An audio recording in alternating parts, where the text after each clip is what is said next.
انسان کی زندگی میں کچھ چیزیں ایسی ہوتی ہیں جن کے بغیر زندگی گزر نہیں سکتی۔ اتنی دیر تک جتنی دیر تک وہ چیز اس کے پاس موجود ہوتی ہے اسے نہ اس بات کا ادراک ہوتا ہے نہ احساس ہوتا ہے، لیکن جب وہ چیز اس کے پاس سے رخصت ہو جاتی ہے، اس کے پاس کسی وجہ سے خدا نہ خواستہ وہ چیز موجود اور محفوظ نہیں رہتی، پھر اسے احساس ہوتا ہے کہ ایک بہت بڑی نعمت تھی میرے پاس، وہ مجھ سے چلی گئی۔ ہماری زندگی کے اندر بہت ساری ایسی چیزیں ہیں کہ اگر وہ ہم سے رخصت ہو جائیں، خدا نہ کرے، تو پھر ہمیں بڑی شدت سے احساس ہوگا کہ یہ نعمت کتنی بڑی ہے۔ آپ کوس و قزح کے رنگ دیکھتے ہیں، دھوپ اور چھاؤں میں لوگوں کے چہروں کو ملاحظہ کرتے ہیں، آپ اپنے بچوں کو محبت کی نظر سے دیکھ کر دل کو ٹھنڈا کرتے ہیں، آپ اپنے ماں باپ کو محبت کی نظر سے دیکھ کر کامل حج کا ثواب حاصل کرتے ہیں، قرآن مجید کی زیارت کر کے آپ اپنے دل میں بہت سارا سرور محسوس کرتے ہیں، لیکن یہ ساری نعمتیں اتنی دیر تک آپ کے پاس ہیں جب تک آپ کے پاس آنکھ کی نعمت موجود ہے۔ اگر یہ رخصت ہو جاتی ہے نا، اگرچہ اتنی ساری نعمتوں میں یہ ایک نعمت ہے، لیکن آپ آنکھ نہیں ہے تو آپ کو تو اپنوں کا احساس بھی نہیں، آپ تو اپنوں کے چہرے بھی دیکھ نہیں پائے۔ کوئی بھی نعمت جو آپ کے پاس ہے، آپ کبھی محسوس کریں کہ اگر اس نعمت کا وجود ہمارے پاس نہ ہوتا تو ہماری کیفیت کیا ہوتی۔ یہ سانس ہے، ہم 2 دفعہ سانس کا استعمال کرتے ہیں، ایک دفعہ اندر جاتی ہے اور ایک دفعہ باہر آتی ہے۔ اگر اندر نہ جائے تو بھی مسئلہ ہے، چلی گئی ہے لوٹ کر باہر نہ آئے تو بھی بہت بڑی مشکل ہے۔ تو اس کا اندر اور باہر جانا یہ زندگی کا احساس ہے۔ اگر کبھی سانس اکھڑنے لگے اور آپ کے سینے میں آپ کی سانس اٹکنے لگے تو ایک بہت بڑی تشویش ہے، ایک بہت بڑی آکسیجن ہے، پوری طرح سے انسان کو قید کر دیا جاتا ہے، اور وہ کہتا ہے کہ میرا تو سارا وجود سلامت ہے، ہاتھ کام کر رہے ہیں، پیر کام کر رہے ہیں، آنکھیں کام کر رہی ہیں، زبان کام کر رہی ہے، سب کچھ ٹھیک ہے، صرف سانس اکھڑ گئی ہے۔ تو انسان محسوس کرتا ہے کہ یہ ساری چیزیں سلامت ہونے کے باوجود میرے کسی کام کی نہیں۔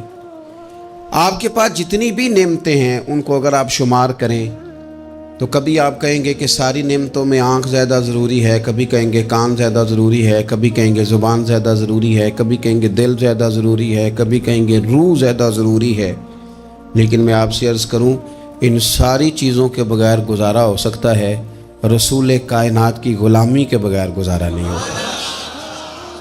کیوں؟ اس لیے کہ اگر حضور کی شفقت نہ ہو، نبی پاک علیہ السلام کی رحمت نہ ہو، وہ ابن القیم نے ایک جگہ پہ کہا تھا کہ یہ حضور نے ہمیں انسان بنایا ہے، یہ نبی پاک علیہ السلام نے انسانیت کے اسباق پڑھائے ہیں، اخلاقی رویے کیا ہوتے ہیں حضور نے بتلائے ہیں، اگر حضور کا کرم نہ ہوتا تو انسان ایک دوسرے کو کاٹ کے کھاتا۔ یہ حضور نے بتلایا ہے کہ تم نے کس طرح زندگی کو گزارنا ہے۔ محبوب کریم علیہ السلام کا وجود نور ایک ایسی چیز ہے کہ اگر وہ کائنات سے معاذ اللہ سائیڈ پہ کر دیا جائے تو اس کائنات کا قائم رہنا کسی صورت بھی ممکن ہے ہی نہیں۔ اسی لیے تو اقبال نے کہا تھا کہ ہو نہ یہ پھول تو بلبل کا ترنم بھی نہ ہو، چمن دہر میں کلیوں کا تبسم بھی نہ ہو نہ یہ ساقی تو پھر میں بھی نہ ہو، خم بھی نہ ہو، اور بزم توحید بھی دنیا میں نہ ہو، تم بھی نہ ہو۔ وہ بڑی بات کہہ گئے ہیں، میں نے بھی اس کو کوئی نہیں کھولنا، کہتے ہیں بزم توحید بھی دنیا میں نہ ہو، تم بھی نہ ہو، خیمہ افلاق کا استادہ اسی نام سے ہے، اور نبض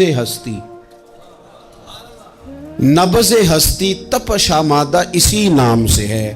تو اقبال پھر ہمیں کرنا کیا ہے؟ کہنے لگے کرنا آپ کو یہ ہے کہ قوت عشق سے ہر پست کو بالا کر دے اور دہر میں اسم محمد سے اجالا کر دے۔ یہ کرنے کا کام ہے، اس رستے پہ آپ چل پڑیں۔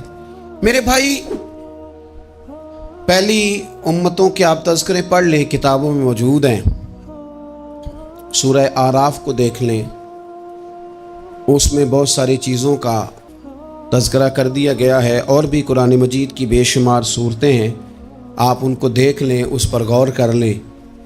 یہ پنکھا لگایا جاتا ہے نا ہوا کے لیے، تو اگر پنکھا ہوا نہ دے تو اس کا کوئی چھت پہ کام ہے؟ اس کو اتار کے تو آپ سکریب والے کے پاس بھیج دیں گے، بھئی ختم ہو گئی بات۔ تو مقصد جو تھا نا، اللہ کی عبادت تھی، تو جب قومیں اللہ کی عبادت کی طرف نہیں آئیں تو اللہ نے انہیں تباہ کر دیا اور صفحہ ہستی سے مٹا دیا۔ اللہ تعالیٰ کے پیارے محبوب علیہ السلام نے کفار مکہ کو، قریش کو، عالم عرب کو، عالم انسانیت کو دعوت دی، وداعیا الی اللہ باذنہ وسراجا منیرا۔ اس منصب پر فائز ہو کر حضور نے دعوت دی۔ جب انہوں نے دعوت کا انکار کیا، حضور نے انہیں عذاب سے ڈرایا، اللہ کے عذاب سے، چونکہ حضور نذیر ہیں۔ انہوں نے یہ کہا کہ اگر آپ کہتے ہیں نا کہ ہم پر عذاب آئے گا تو پھر آپ وہ عذاب لے آئیں، ہم پہ آئے۔ جب کوئی آدمی منہ سے تباہی مانگے، جب کوئی شخص اپنے منہ سے یہ کہے کہ کر لیں جو ہوتا ہے معاذ اللہ، تو اگر تو سامنے والا کمزور ہو تو شاید وہ کچھ نہ کر سکے، لیکن یاد رکھنا کئی دفعہ کمزور ہوتا ہے تو کچھ نہیں کرتا، تو کئی دفعہ مہربان بڑا ہوتا ہے،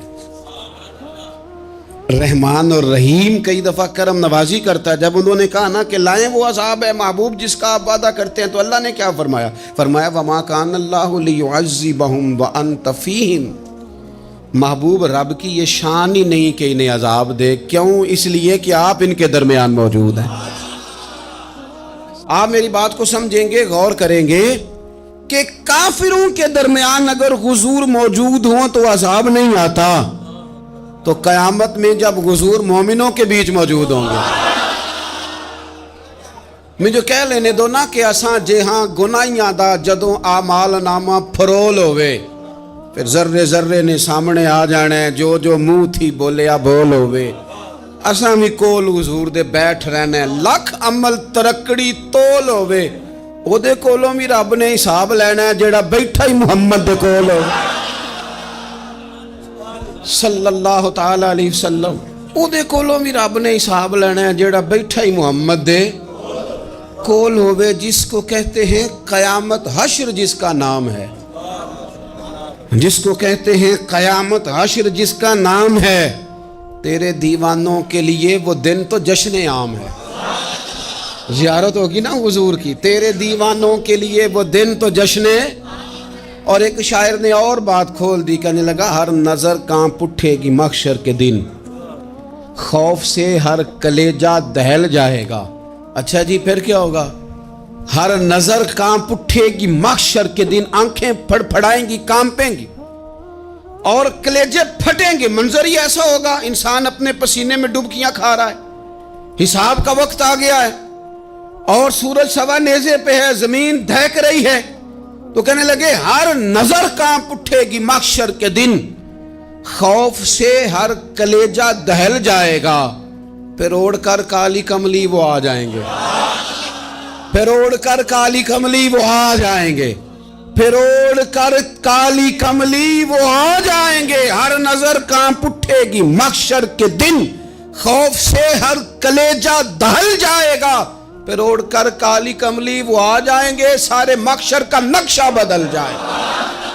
میرے عزیز، حضور کے بغیر گزارا، نبی کریم کے بغیر کوئی چارہ، ہمارا کوئی سہارا ہی نہیں حضور کے بغیر، ہم کدھر جائیں سوائے محبوب کے۔ اس لیے نا صحابہ اس بات پر مطلع ہو گئے تھے، وہ نا بڑی بڑی دھیمی دھیمی باتیں پوچھتے رہتے تھے، اطلاع مل گئی تھی نا کہ اصل کرنا کیا ہے، تو جو رازدار لوگ ہوتے ہیں نا وہ پھر دھیمے دھیمے راز کی باتیں کرتے ہیں۔ حضرت انس بن مالک حضور کے خادم تھے، اماں نے دے دیا تھا حضور کی بارگاہ میں، کہتے ہیں میں 10 سال مدینے میں حضور کی نوکری کرتا رہا، تو قریب سے دیکھا تھا نا سارا کچھ، بہت ساری احادیث ان سے مروی ہیں، بڑی چیزوں کو دیکھا تھا، تو ہم سیاڑے ہو گئے، باتیں سمجھ گئے، قریب رہنے والے لوگ تو قربان پچھانن والے ہیں، تو گل جان گئے گل کھول دے نہیں، تو قریب پہنچ گئے تھے نا، تو سمجھ آ گئی تھی بات کی۔ تو ترمذی میں موجود ہے، ایک دن حضور سے پوچھتے ہیں یا رسول اللہ قیامت والے دن آپ کو کہاں تلاش کروں؟ یعنی حضور علیہ السلام سے پوچھتے ہیں حضور میں نا قیامت والے دن بھائی بات تو یہ نا کہ اعمال ٹھیک کیا جائے، معاملات پر توجہ دی جائے، عبادات کا خیال کیا جائے، جو ہمارے ذمے ڈیوٹیاں ہیں وہ پوری کی جائیں. تو وہ کہتے ہیں حضور وہ قیامت والے دن کہاں تلاش کروں؟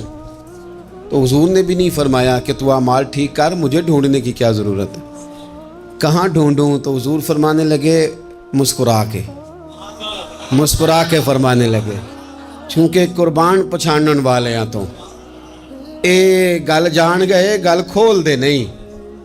حضور علیہ السلام سے کہا یا رسول اللہ میں نہ قیامت والے دن کہاں تلاش کروں؟ تو حضور فرمانے لگے حوض کوثر پہ. یا رسول اللہ وہاں کیا ہوگا؟ تو فرمایا امت پیاسی آئے گی تو میں جام بھر بھر کے پلاؤں گا، میں جام بھر بھر کے پلاؤں گا. ایسا کی تیری خیر تیرے میں کدے کی خیر، ایسی پلا کہ جس کا نشہ عمر بھر رہے. اور ایک نے کہا تھا کہ طیبہ سے منگائی جاتی ہے، سینوں میں رچائی جاتی ہے، توحید کی میں پیالوں سے نہیں نظروں سے پلائی جاتی. حضور صلی اللہ علیہ وسلم نے فرمایا حوض کوثر پہ بھی جام پلائیں گے. سیانے بڑے تھے حضرت انس اور بلا ہمارا کر رہے تھے. یہ حضور سے پوچھ کے نا تو ہمیں ایڈریس بتا رہے ہیں، کیونکہ حدیث روایت کر دی نا تو ہمیں ایڈریس سمجھا دیے، پتے بتا دیے کہاں پہنچنا ہے، ساری جگہ سمجھا دی. چلیں جدید دور آ گیا ہے، انہوں نے لوکیشن بتا دی کہاں کر کے نا کس جگہ جا کے سٹاپ کرنا ہے کام. یا رسول اللہ وہاں ملاقات نہ ہوئی تو حضور نے فرمایا پھر پل صراط پہ آنا. یا رسول اللہ وہاں کیا ہوگا؟ فرمایا امت گزر رہی ہوگی اور میں دعائیں مانگ رہا ہوں گا، رب سلم امتی رب سلم امتی، یا اللہ میری امت کو سلامتی سے گزار دے. تو وہاں آ جانا، میں دعائیں وہاں مل جاؤں گا. قربان جائیں. فاضل بریلوی بول پڑے، کہنے لگے خدا کی رضا چاہتے ہیں دو عالم، خدا چاہتا ہے رضائے محمد. اجابت کا جوڑا عنایت کا سہرا، دلہن بن کے نکلی دعائے محمد. اجابت نے جھک کر گلے سے لگایا بڑی ناز سے جب دعائے محمد. رضا اب پل سے وجد کرتے گزریے کہ ہے رب سلم دعائے محمد صلی اللہ. تو عرض کی یا رسول اللہ وہاں ملاقات نہ ہوئی تو؟ میں نے کہا وہ ہمیں لوکیشن سمجھا رہے تھے، انہیں تو پتا تھا پہلے ہی. ایک قربان پچھانن والے ہیں تو ایک گل جان گئے، گل کھول دے نہیں. تو وہاں نہ ملاقات ہوئی تو حضور نے فرمایا پھر میزان عمل پہ آنا. یا رسول اللہ وہاں کیا ہوگا؟ فرمایا امت کے عمل تول رہے ہوں گے اور میں ان کے لیے دعائیں کر رہا ہوں گا. میں نہیں جا سکا کبھی بچوں کے ساتھ پیپر دلوانے، استاد کو اجازت نہیں دیتے، کہتے ایگزامینر اور آئے گا کوئی، جس نے پڑھایا ہو اسے اجازت نہیں کہ تو جا. ابا جی کو اجازت نہیں ہوتی کہ وہ ایگزامینیشن ہال میں جائے، وہاں تو کوئی اور لوگ آتے ہیں. یہ بھی عجیب سبق ہے نا کائنات کا کہ سارے تعلیم و تربیت کے اسباق بھی حضور پڑھائیں، رنگ بھی سارا حضور ہی بتائیں، اور قبر کے سوالات بھی سارے ہمیں حضور بتا دیں، اور جب پیپر ہونے لگے تو سرانے بھی کھڑے ہو جائیں. تو پھر کہہ لینا ایک دفعہ پھر کہ وہ دے کولوں کی رب نے حساب لینا، جیڑا بیٹھا ہی محمد دے کول، وہ دے کولوں کی رب نے حساب لینا. میرے عزیز ہمارا گزارا نہیں حضور کے بغیر. لوگ اصل میں نا ہمارا مسئلہ نہیں سمجھتے، ہمارا مسئلہ کچھ اور ہے. لوگ ہمیں نا بلا وجہ پریشان کرتے ہیں، کبھی جھنڈے سے، کبھی ڈنڈے سے، کبھی جھنڈی سے، کبھی کسی شے سے، کبھی کسی شے سے. کبھی کہتے ہیں وہ نعت اونچی پڑھ لی، کبھی کہتے ہیں سلام اونچا پڑھ لیا، کبھی کہتے ہیں وہ جھنڈیاں لگا دیں. میں نے کہا آپ کی بات بھی ٹھیک ہے پر ہمارا مسئلہ تو سمجھو نا، ہمارا گزارا نہیں نا بھائی. جو کسے دا عاشق ہووے او گل اسے دی، 100 مکر بہانے کر کے. میں پوچھے میاں صاحب نو مزار تے جا کے کہ مکر کرنے ٹھیک نے؟ تساں آکھیا نا مکر کردا ہے تے حضور ٹھیک نے؟ تے مینوں لگدا ہے کہ پولا جان دے سے پے کہ سونا راضی کرنا ہوئے تے موڑ ٹھیک نے. حضور نے ایک دن کہا تھا، حضرت ابو سعید خدری نے کہا یا رسول اللہ آپ قرآن پاک کی تلاوت کر رہے تھے، قرآن پاک بڑا سونا پڑھتے تھے نا. تو نبی کریم نے سن لیا، اب کیا کریں، دلیل دیں گے تو بات مضبوط ہو جائے گی. حضور نے سن لیا تو بعد میں فرمایا ابو سعید تو بڑا سونا قرآن پڑھتا ہے، رب کے علاوہ کسی کو دکھا کے عبادت کرنی جائز ہے؟ حضرت ابو سعید خدری کہنے لگے سن رہے ہیں، مجھے پتہ نہیں تھا آپ سن رہے ہیں، ورنہ میں نے تو اور بنا کے پڑھنا تھا. اب تو مان جاؤ نا, جو کسے دا عاشق ہوے گل اسے دی کرد ہے 100 مکر بہانے کر کے, 100 مکر بہانے کر کے او دے ہی مرنے مرد ہے. میرے عزیز ہماری مجبوری ہے, لوگ اس بات کو سمجھتے نہیں, ہماری مجبوری ہے, حضور کا میلاد ضروری ہے. لوگ سمجھتے نہیں بات کو, اس لیے بلا وجہ رٹا ڈال کے بیٹھتے ہیں. بھئی ہم نے تو کوئی رٹا ڈالنا نہیں, نہ سیاست کا, نہ دولت کا, نہ اقتدار کا, نہ کسی اور چیز کا. سیاست دے جھگڑے اساں چھوڑ دیتے, اتنے محبت دا جھگڑا ہے, یہ چھڑا کوئی نہیں سکتا. تو میرے عزیز ہمارا حضور کے بغیر گزارا. اور نبی پاک علیہ السلام کے بارے میں رب فرماتا ہے وَلَسَوْفَ يُعْطِيكَ رَبُّكَ فَتَرْضَىٰ, محبوب میں آپ کو اتنا دوں گا کہ آپ اپنے رب سے راضی ہو جائیں گے. کیا کروں میں اب, یہ آیت اتنی شاندار ہے. حضرت امام زین العابدین رضی اللہ تعالیٰ عنہ سے کسی بندے نے کہا قرآن پاک میں سب سے زیادہ امید والی آیت کون سی ہے؟ اس کا خیال تھا لا تقنطوا من رحمت اللہ کہیں گے, اللہ کی رحمت سے نا امید نہ ہونا. اس نے کہا حضور سب سے امید والی آیت بتائیں. وہ کہتا میرے ذہن میں تھا کہ یہ والی آیت پڑھیں گے. تو امام زین العابدین رضی اللہ تعالیٰ عنہ فرمانے لگے سب سے امید والی آیت ہے وَلَسَوْفَ يُعْطِيكَ رَبُّكَ فَتَرْضَىٰ. رب کہتا ہے محبوب اتنا دوں گا کہ آپ اپنے رب سے راضی ہو جائیں گے. آیت نازل ہو گئی تو حضور پتہ کیا فرماتے ہیں صحابہ سے؟ فرماتے ہیں رب کہتا ہے حبیب تجھے راضی کرنا ہے, اور جب تک میرے سارے غلام جنت میں گئے نہ میں نے اللہ سے راضی ہونا ہی نہیں. میں نہیں راضی ہوتا اللہ سے, سارے جائیں گے تو تب تو میں تو کہتا ہی رہوں گا نا قربان پچھانن والے آتا. او گل جان گئے پر گل کھول دے, او گل کھول دے نہیں. پتہ چل گیا بات کا, حضور کے بغیر گزارا, حضور کے بغیر کوئی چارہ ہی نہیں. اور خود حضور کیا فرماتے ہیں, یہ سنن ابن ماجہ ہے, میرے رسول پاک صلی اللہ تعالیٰ علیہ وسلم ارشاد فرماتے ہیں, حدیث کے راوی حضرت ابو موسیٰ اشعری رضی اللہ تعالیٰ عنہ, حضور فرماتے ہیں کہ اللہ نے مجھے اختیار دیا. یا رسول اللہ کس بات کا؟ فرمایا رب نے اختیار دیا میں چاہوں تو آدھی امت بغیر حساب کے جنت چلی جائے, اور میں چاہوں تو اللہ سے اختیار لے لوں کہ یا اللہ مجھے شفاعت کا حق دے, میں سفارش کرتا جاؤں اور تو انہیں معافی دیتا جائے. یہ مجھے اختیار دیا اللہ تعالیٰ نے. تو حضور کیا فرماتے ہیں؟ فرماتے ہیں وہ آدھی امت والا سودا نہیں میں نے قبول کیا, میں نے نہ شفاعت لی ہے کیونکہ یہ عام تر ہے اور یہ کفایت کرنے والی ہے, یہ عام بھی ہے اور کفایت کرنے والی بھی ہے.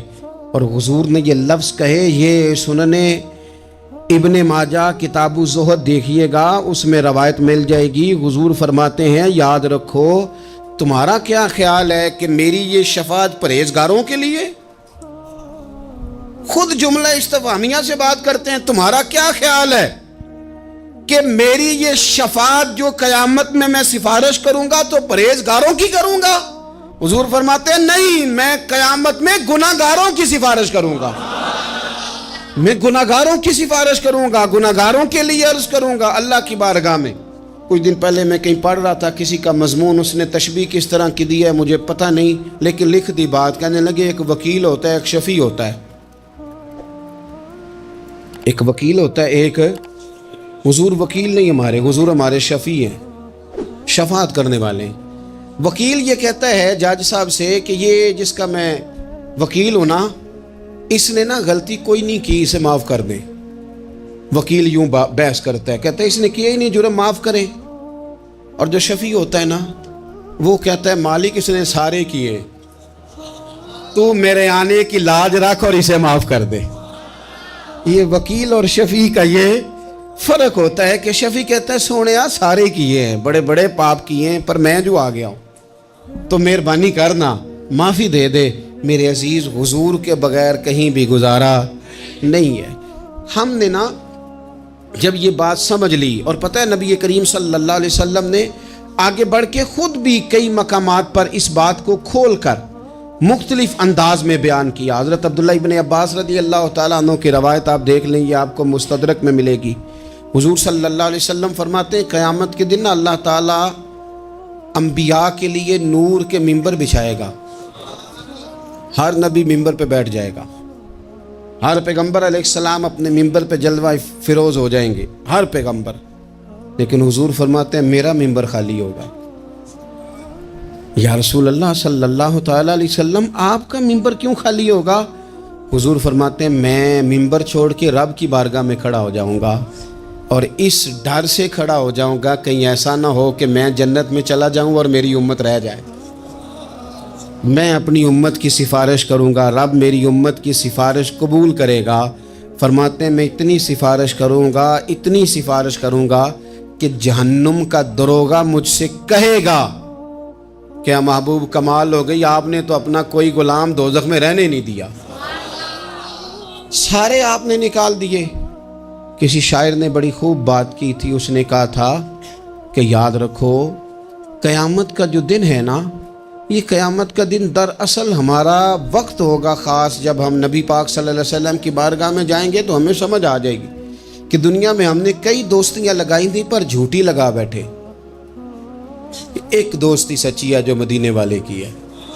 وہ کہتے ہیں محمد بوٹیا جھوٹا ہی جاگ سارا، اے سچیاں مدینے والے دیاں یاریاں، سچیاں مدینے والے دیاں۔ تو نبی پاک صلی اللہ علیہ وسلم کے بغیر نہ دنیا میں گزارا ہے، نہ قبر میں گزارا ہے، نہ آخرت میں گزارا ہے۔ اب ایک سبق ہے، وہ سبق بھی آپ نے ضرور یاد کرنا ہے۔ جس شخصیت کے بغیر ہمارا گزارا نہیں، نہ قبر میں، نہ حشر میں، نہ پل صراط پہ، نہ میزان عمل میں، نہ حوض کوثر پہ، تو ہمارا ان کے بغیر دنیا داری میں گزارا کیسے ہو جاتا ہے؟ ہمارا تجارت بھی حضور سے سیکھیں، گھرداری بھی حضور سے سیکھیں، شادی بیاہ کے طریقے بھی حضور سے سیکھیں۔ جب گزارا نہیں حضور کے بغیر تو پھر زندگی کے سارے سلیقے حضور سے سیکھیں۔ پھر ادھر ادھر جانے کی ضرورت ہے، حضور کی سیرت کو پڑھیں، سوانے کو پڑھیں، حیات مبارکہ کا مطالعہ کریں۔ یہ جو ہم میلاد کا جلوس لے کے نکلتے ہیں نا، جب ہم نے نا بہت ساری چیزوں کو سطحی سا سمجھ لیتے ہیں معاذ اللہ بعض اوقات۔ یہ جب ہم میدان میں نکلتے ہیں نا، میلاد کے جلوس میں حضور کے نام کا نعرہ لگاتے ہیں، تو ہم نا للکارتے ہیں اس نظام کو جو نظام حضور سے پہلے تھا۔ امیر غریب کی تقسیم تھی، ذات برادری کی تقسیم تھی، چھوٹے بڑے کی تقسیم تھی، گورے کالے کی تقسیم تھی۔ ہم جب میدان میں نکل کے نعرہ لگاتے ہیں تو ہم اس نظام کو للکارتے ہیں۔ ہم کہتے ہیں وہ نظام نہیں چلے گا، اب حضور کا میلاد ہو گیا ہے۔ اب نظام وہ ہے کہ جس پلیٹ میں ابو بکر صدیق کھانا کھائیں گے اسی میں بلال حبشی بھی کھائیں گے۔ اب نظام وہ ہے کہ اگر غریب آدمی جرم کرے گا تو سزا ملے گی، تو اگر گورنر کا بیٹا جرم کرے گا تو سزا اسے بھی ملے گی۔ اب حضور کا نظام آ گیا، ہم اس نظام کی طرف بڑھتے ہیں۔ اپنے آپ کو حضور کے قدموں کی طرف مائل کریں۔ میلاد صرف 1 سے 12 ربیع الاول تک نہیں، میلاد سارا سال ہے، ذکر میلاد سارا سال ہے، میلاد کی محفل سارا، اور میلاد صرف مسجد میں نہیں، گھر میں بھی ذکر میلاد، دکان میں بھی ذکر میلاد۔ ذکر میلاد سے مراد حضور کی تعریفیں، نبی پاک کی شانیں، حضور کی باتیں۔ آ میرے دل آمنہ کے لال کی باتیں کر، چہرہ والشمس کے اجلال کی باتیں کریں۔